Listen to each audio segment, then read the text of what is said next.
โอเคครับสวัสดีครับเดนสเตอร์นะครับตอนนี้เรากำลังขับรถมุ่งหน้าไปประเทศออสเตรียนะเราจะไปที่เรดบูลริงนะครับ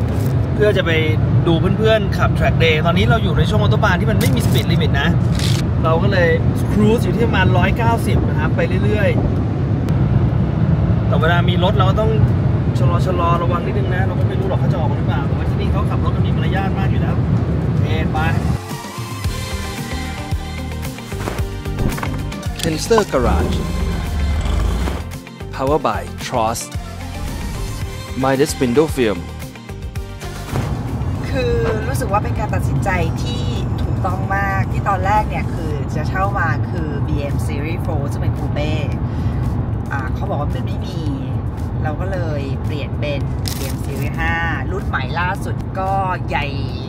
โอโถงกว้างขวางมากแค่วันแรกข้างหลังก็เต็มหมดแล้วนะคะเพราะว่าทริปนี้ก็เป็นการเดินทางไกลเหมือนกันนะเพราะว่าเราจากออสเตรียเนี่ยเราจะกลับไปมิวนิกแล้วเราจะไปสวิสแล้วก็ไปอิตาลีอิโมลาไปดู F1 เสร็จแล้วเราก็กลับเข้ามาที่เยอรมันเพื่อจะกลับบ้านแล้วก็คือทริปมันก็แบบประมาณกับ2 อาทิตย์เหมือนกันนะทริปเนี้ยก็หวังว่าจะมีอะไรสวยๆไปฝากแต่ว่าก็เนี่ยฮะก็รถเราที่ใช้อยู่นี่ตอนนี้ลองดูว่าใช้เป็น driving assist นะที่ทางโค้งๆนิดนึงนี่เขาขับเองนะเนี่ยหวังว่าดิฉันจะมีชีวิตไปถึงที่ Red Bull Ring นะคะ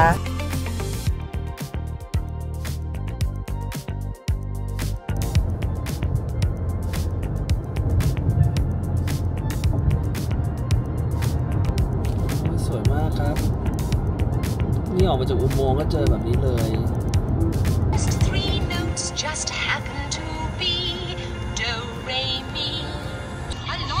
Look this and look at that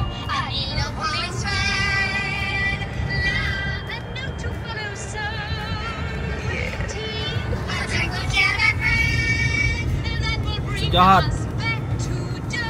วิวสวยจริงออสเตรียครับไม่ผิดหวัง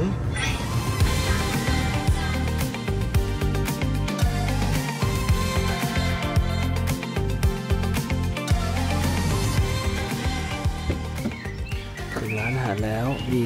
เฟอร์2 จอดอยู่คันนึงมีแล้วก็พวกรถที่แบบเหมือนพรุ่งนี้น่าจะลงแทร็กกันหรือขับรถคันอื่นมาลงแทร็ก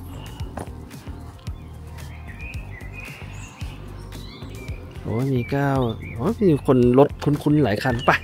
ไปดีกว่าเรากินข้าว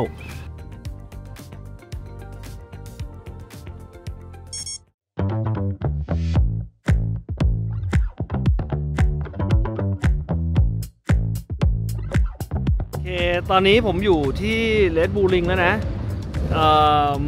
คือมันเป็นอีเวนท์ที่สุดยอดมากเมื่อกี้ผมเดินไปรอบๆนี่คือแบบโอ้โหรถเป็นแบบอัลฟาหลายๆรุ่น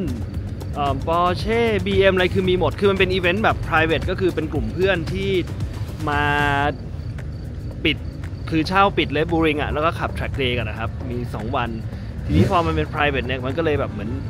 เขาก็จะไม่ค่อยถ่ายอะไรอ่ะเพราะว่าเขาไม่รู้ว่าใครอยากจะโชว์บ้างใครไม่อยากจะโชว์บ้างอะไรเงี้ยแต่ว่าผมก็แอบขอเพื่อนไว้คน2 คนว่าขอรีวิวรถเขาหน่อยไม่รู้จะเป็นยังไงเดี๋ยวลองดูว่าถ้าเกิดช่วงไหนที่มันว่างๆอาจจะเอามาจอดข้างนอกหน่อยแล้วก็ลองถ่ายแค่ที่จอดรถก็สุดๆแล้วเหมือนกันนะนี่แอบถ่ายตัวเองแต่ว่าแอบเห็น Alfa Giulia GTA ข้างหลังสุดยอดมากใครเคยเห็นบ้างนะครับอันนี้เด็ดนะครับ Giulia GTA Limited หนังก็เป็น 91R นะสวยมากเทอร์โบสีกรีนสีเขียวล้อเขียวนี่ไคล่า GT ขับมานะไม่ได้ขนมานี่ขับมาสีสวยมากสีเหมือนแบบ Midnight Blue น้ำเงิน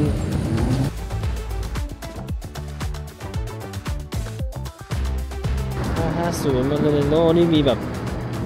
เป็นรถทีมแข่งมาเลยจริงจังอ่ะ track day นะครับนี่แค่ track day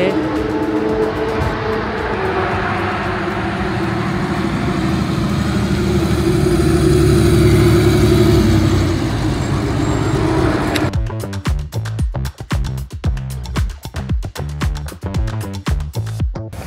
4Z1 มาก Starten, Kette. Dann so einen Startknopf über. Such a wonderful car. Monster waren wir schon dabei. Monster letztes Jahr.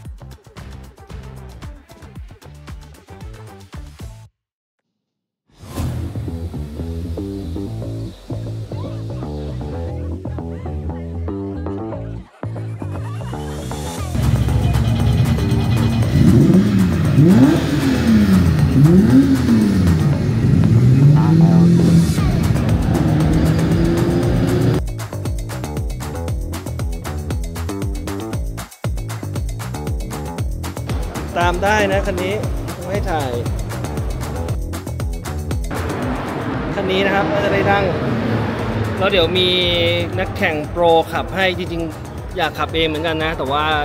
ไม่ได้ทำอินชรันมาก็เลยอย่าเสี่ยงดีกว่า944 Turbo Cup Car ครับเป็น One Make Race Series ของ Porsche ในยุค 80 นะครับช่วงนั้นไม่มี911 Cup Car นะฮะ Porsche ก็เลยเอา944 Turbo เนี่ยมาทำเป็นรถแข่งแทนแล้วก็เป็น One Make Race Series ของ Porsche เป็นเรียกว่า944 Cup นะครับ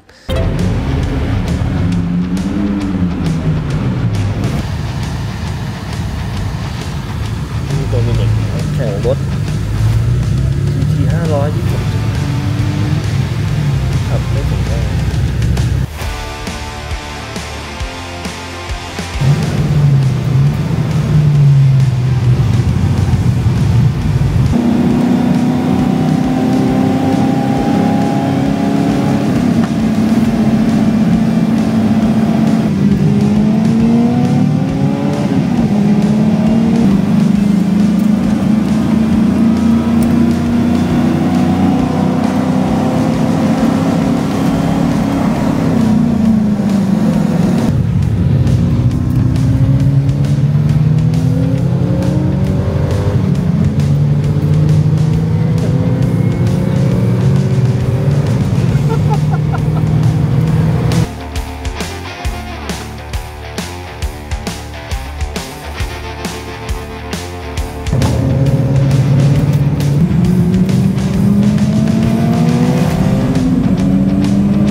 ได้ขับแล้วเมื่อกี้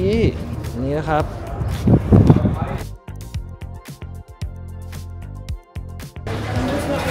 Auf geht's, come on. ไปนั่งขับคาต่อ 964 ขับคานะครับก็คือเป็น One Series One Make Race ที่ต่อมาจาก 944 คือพื้นฐานมันคือ 964 IS นี่แหละครับแต่ว่าทำเป็น Full Race Spec นะครับก็คือ Roll Cage ไม่มีพรมใส่ระบบ Safety ทุกอย่างนะครับเบาะแข่งนะฮะเป็น One Make Race Series แรกๆของ Porsche ที่มีการแข่งอย่างจริงจังทั้งยุโรปนะครับ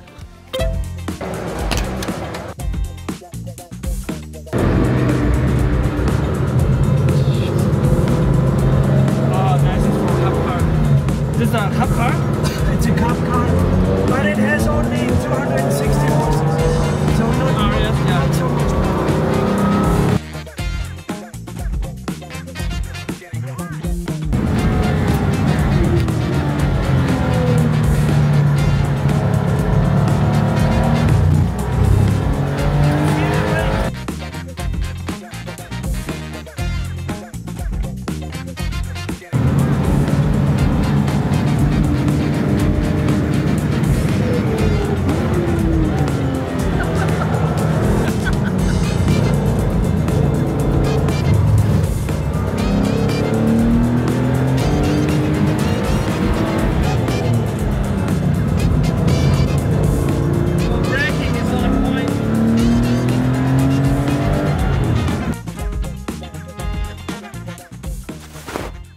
วันนี้ก็สนุกดีนะ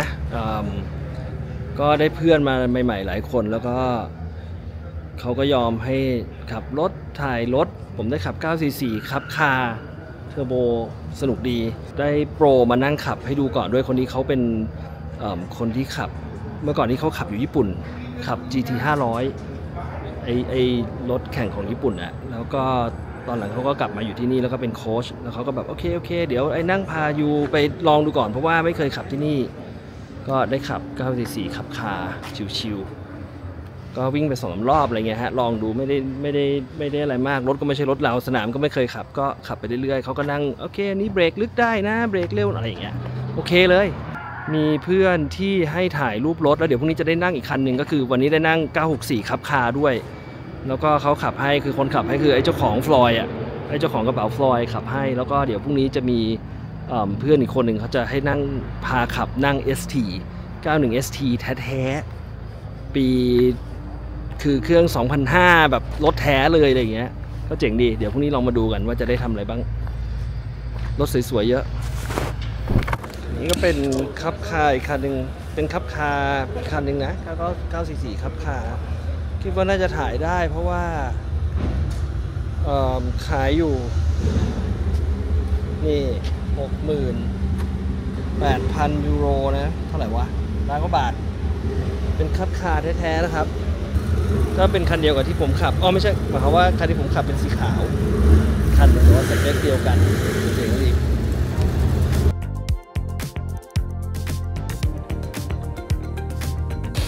นี่ขั้นตอนการเก็บรถนิดนึง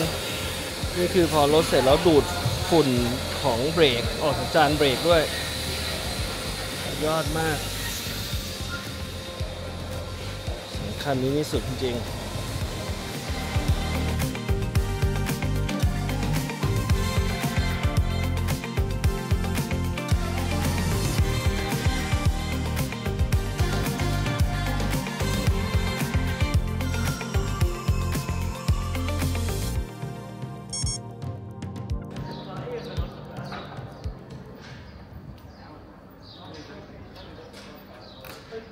ดูรถเซอร์วิสก่อนนี่เป็นรถของ OKP นะครับซึ่งเป็นบริษัทที่ขายคลาสสิกอัลฟาอะไรอัลฟานะนี่มาอย่างนี้เลยอ่ะนี่แบบไม่ธรรมดาอัลฟาเดลต้าอันนี้เป็นรถของแต่ไม่มีเฟอร์รารี่นี่แต่ว่าก็น่าจะมาดูแลพวกอัลฟาอีกเหมือนกันเพราะอัลฟาเยอะมากอัลฟาเยอะจริงๆคือรถมากันแบบเป็นทีมเซอร์วิสแบบสุดๆมากันเต็มเหนี่ยวนี่ track day อะไรก็ไม่รู้ตรงนั้นเป็นรถไกลๆนั่นเป็นรถเทรลเลอร์แบบปิดเจ๋งเลยอ่ะ8 ล้อนู่นรถเขาแบบปิดหมดเลยนะรถที่ขนรถอ่ะเอาไว้สำหรับขนรถแข่งโดยเฉพาะอ่ะคือที่นี่แม่งทำอะไรแม่งสุดจริงฮัลโหลฮัลโหล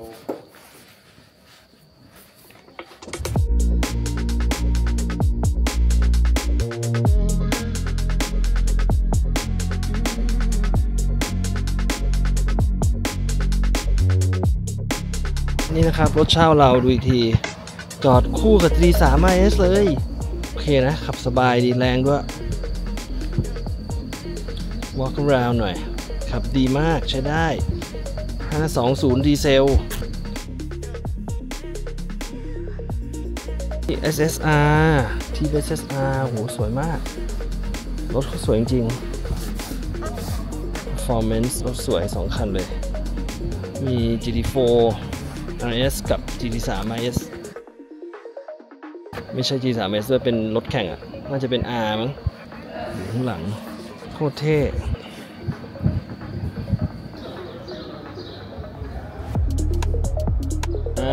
เดี๋ยวจะมาขับคันนี้ไม่ใช่ขับมานั่ง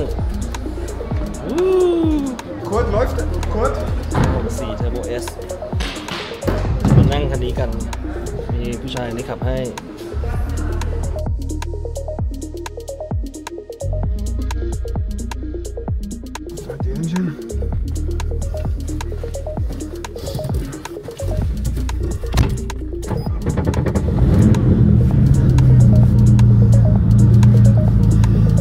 I used to have a 964 turbo too. Sorry? I used to have a 964 turbo too. Ah, yeah. Yeah. Well, this is This is the A turbo? bit more power than original. Yeah, okay. It's How much? basically it's more or less 993 GT2 engine, gearbox. Wow. So everything is because I race a 993 GT2 Evo. Okay. The championship in the European in Pita Auto. Oh, okay.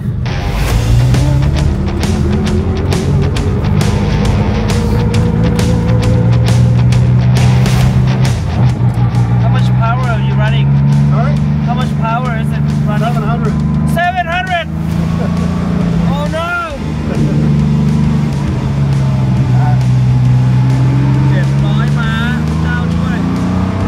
1300 kilos.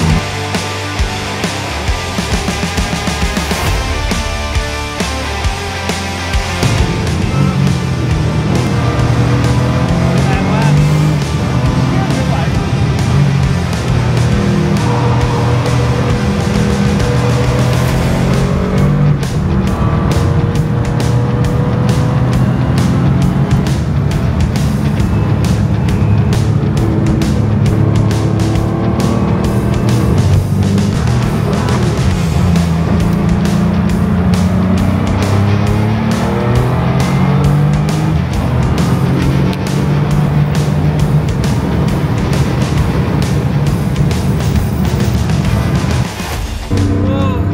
Pirelli Trofeo 3 tires. โอเค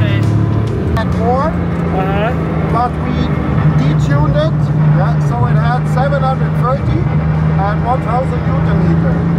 I see But we had to detune it because it was undrivable on street tires. yeah okay yeah It was just even now on the racetrack. It's okay when you keep the tires on, you have grip. But on the road, on the motorway, on the autobahn, you uh-huh have wheel spin up to like 160 kilometers. right Because the car is so light. It's 1300 kilos. okay It's all plastic. oh this is like a carbon or plastic wow okay how much the car weight is it like how much the car weight again 1300 kilos. 1300 okay that's really light for a 964 yeah okay Woo! Thank you for the ride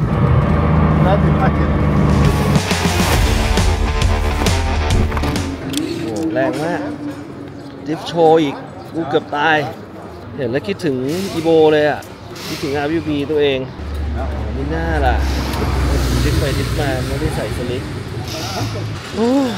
สุดยอดจ้ะโอเค วันนี้วันที่ 2 ผมได้นั่งรถไปบ้างแล้วล่ะ คันหนึ่งไอ้964เทอร์โบเมื่อกี้โอ้โหโคตรแรงแต่ว่าเดี๋ยววันนี้เราจะกลับไปรับคุณแก้มที่โรงแรมต่อแล้วก็เดี๋ยวมีคนอยากจะขับรถให้แก้มนั่งเยอะเลยก็เดี๋ยวลองดูครับ วันนี้สนุกมากเลยนะเริ่มต้นได้ดีเดี๋ยวเจอกัน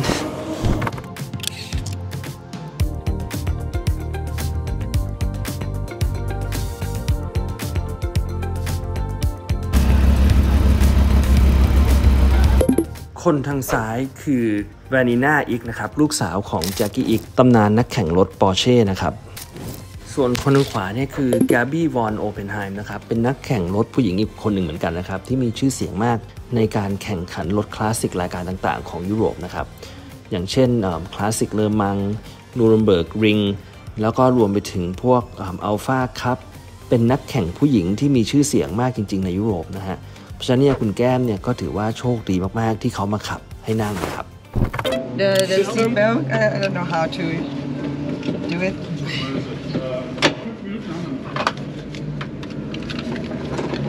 okay So the tires are cold, huh? So first, everybody's very careful. okay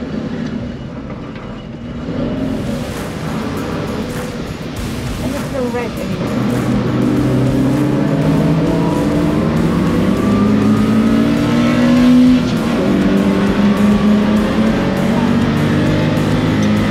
Oh, it took everybody.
วันนี้ได้นั่ง ST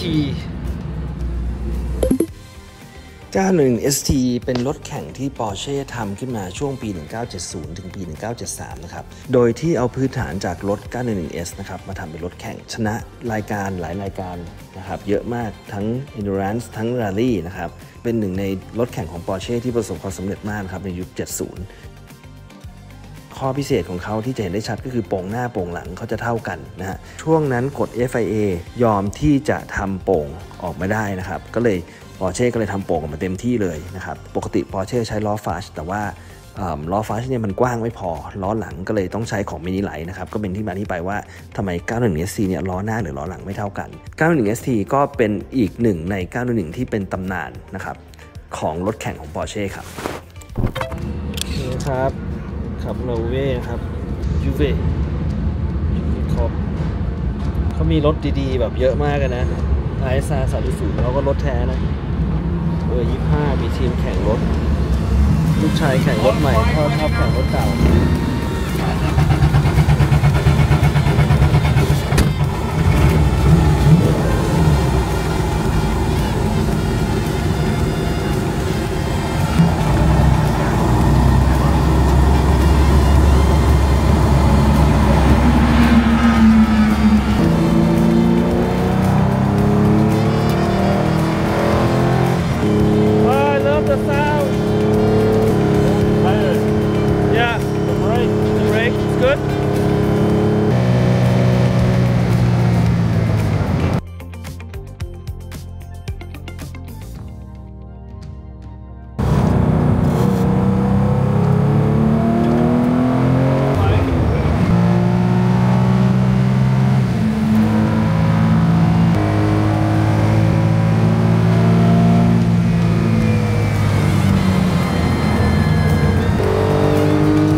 So nice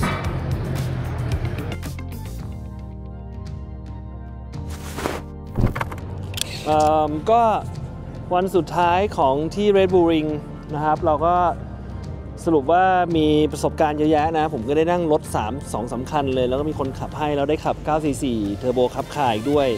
ส่วนคุณแก้มก็ได้นักแข่งชื่อดังผู้หญิงชื่อแกบบี้ซึ่งเขาแข่งรถมาเยอะมากนะแล้วมีชื่อเสียงมากที่เบิร์กริงขับดีมากและซิ่งมากแซงทุกคนในสนามรวมถึงผมด้วย นั่ง ST อยู่แบบโดนแซงเขาขับ Porsche อะไรนะ